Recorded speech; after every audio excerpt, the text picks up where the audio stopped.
അപ്പോൾ ഞാനിന്ന് വീട്ടിലൊരു ഉച്ച വരെ ഒറ്റയ്ക്കായിരുന്നു ഗൈസ്. അതുകൊണ്ട് ഞാൻ വിചാരിച്ചു ഞാൻ ഒറ്റയ്ക്കുള്ള സമയത്ത് എന്തൊക്കെയാണ് ചെയ്യുക എന്നുള്ളതൊരു മിനി വ്ളോഗ് എടുക്കാമെന്ന്. അപ്പോൾ ഞാൻ രാവിലെ ഒരു 9 മണിക്ക് എണീച്ചിട്ട് ഈ പ്ലാന്റിൽ വെള്ളമൊക്കെ ഒഴിച്ചു. ഈ പ്ലാന്റ് അറിയോ ഗൈസ് നിങ്ങൾക്ക്? ഇതിനെ ലക്കി ബാമ്പു എന്ന് പറയും. എനിക്ക് മുമ്പ് അറിയില്ലായിരുന്നു. അമ്മ വാങ്ങിയപ്പോൾ ഞാനിങ്ങനെ ഒരു പ്ലാന്റ് ഉണ്ട് എന്ന് അറിഞ്ഞ തന്നെ. പിന്നെ ഞാൻ റൂമൊക്കെ ക്ലീൻ ആക്കിയിട്ട് നേരെ താഴത്തേക്ക് പോയി. ഇന്ന് അമ്മ ഒരു കല്യാണത്തിന് പോവാണ്. ഫാമിലി ഫംഗ്ഷൻ ആയിരുന്നു കേട്ടോ. എനിക്ക് പിന്നെ റെഡിയായി പോകാൻ ഭയങ്കര മടിയായതുകൊണ്ട് ഞാൻ അമ്മയുടെ കൂടെ പോയില്ല. അമ്മ ഒറ്റയ്ക്കാണ് പോയത്. പിന്നെ അച്ഛന് ലീവ് കിട്ടിയതും ഇല്ല. പിന്നെ സംഗീത ചേച്ചി ഇവിടെ ഇല്ലല്ലോ, ചെന്നൈയിലല്ലേ. പിന്നെ എന്നെ വിളിച്ചിട്ട് കാര്യമില്ല എന്ന് പറഞ്ഞിട്ട് തന്നെ അമ്മ ഒറ്റയ്ക്ക് തന്നെയാണ് പോയത്. അങ്ങനെ അമ്മ ടാറ്റ ബൈ ബൈ പണ്ട് ഓട്ടോ കയറിപ്പോയി. പാലക്കാട് ഒരു ഓഡിറ്റോറിയത്തിൽ വെച്ചിട്ട് തന്നെയായിരുന്നു കേട്ടോ മാരേജ്. പിന്നെ ഞാൻ ചിയാ സീഡ്സ് ഒക്കെ സോക്ക് ചെയ്യാൻ വെള്ളത്തിലിട്ടു. ഇപ്പോൾ ഡെയിലി ഞാൻ ഇത് കുടിക്കുന്നുണ്ട്. പിന്നെ ഞാൻ വാഷ് ചെയ്യാനുള്ള ബ്ലാങ്കറ്റ്സ് അതേപോലെ ബെഡ്ഷീറ്റ് എല്ലാം വാഷിംഗ് മെഷീനിൽ ഇട്ടു.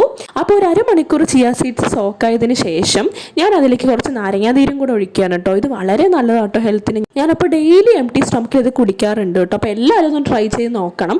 ഒരു ഗ്ലാസ് വെള്ളത്തിൽ 1 ടീസ്പൂൺ ചിയാ സീഡ്, അതൊരു അരമണിക്കൂർ സോക്കായതിനു ശേഷം അതിലേക്ക് 1 ടീസ്പൂൺ നാരങ്ങാനീരും കൂടെ ഒഴിച്ച് മിക്സ് ചെയ്ത് കുടിക്കുക കേട്ടോ. വെയിറ്റ് ലോസും ആവും, അതേപോലെ തന്നെ നല്ലോണം ഹെൽത്ത് ഇമ്പ്രൂവ് ആവും. പിന്നെ ബ്രേക്ക്ഫാസ്റ്റിന് ദോശമാവൊക്കെ ഉണ്ടായിരുന്നു. പക്ഷേ എനിക്ക് ദോശ ഇടാൻ വയ്യാത്തതുകൊണ്ട് ഞാൻ നൈസായിട്ട് ഫ്രൂട്ട്സ് മാത്രം കഴിച്ചു. പഴം, ക്യാരറ്റ്, പിന്നെ പോമോഗ്രാനറ്റ് ഒക്കെ കഴിച്ചു. പിന്നെ കുറച്ച് നേരം TV കണ്ടിരുന്നതിന് ശേഷം എനിക്ക് നല്ലോണം വിശന്നതുകൊണ്ട് ഞാൻ സൊമാറ്റോയിൽ ഫുഡ് ഓർഡർ ചെയ്തു. ഇതൊക്കെ ഒരു രസമല്ലേ.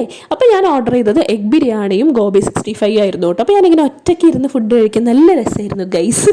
എന്താണെന്ന് അറിയില്ല, പ്രത്യേക സുഖമായിരുന്നു. ഞാൻ TV ഒക്കെ കണ്ട് ഇങ്ങനെ ഫുഡ് കഴിച്ചുകൊണ്ടിരിക്കുന്ന സമയത്ത് തന്നെ അമ്മ കറക്റ്റായിട്ട് എത്തി ഗൈസ്. ആ എൻജോയ് ചെയ്ത് കഴിക്കുന്നതിന് ഒരു ഫ്ലോ പോയി. അമ്മ ഇത്രയും പെട്ടെന്ന് എത്തും എന്ന് വിചാരിച്ചില്ല. പെട്ടെന്ന് ടൈം പോയ പോലെ ഉണ്ടായിരുന്നു. അമ്മ പിന്നെ അടിപൊളി സദ്യയൊക്കെ കഴിച്ചിട്ടാണല്ലോ വന്നത്. ഞാൻ പിന്നെ വീട്ടിലിങ്ങനെ ഒറ്റയ്ക്കാവുന്ന സന്ദർഭങ്ങളൊക്കെ വളരെ കുറവാണ് ഗൈസ്. കാരണം അമ്മ എപ്പോഴും അധികം കൂടി ഉണ്ടാവും. അപ്പോൾ അത്രയേ ഉള്ളൂ ഇന്നത്തെ മിനി വ്ളോഗ്. എല്ലാവർക്കും ഇഷ്ടമായി വിചാരിക്കുന്നു. ബൈ.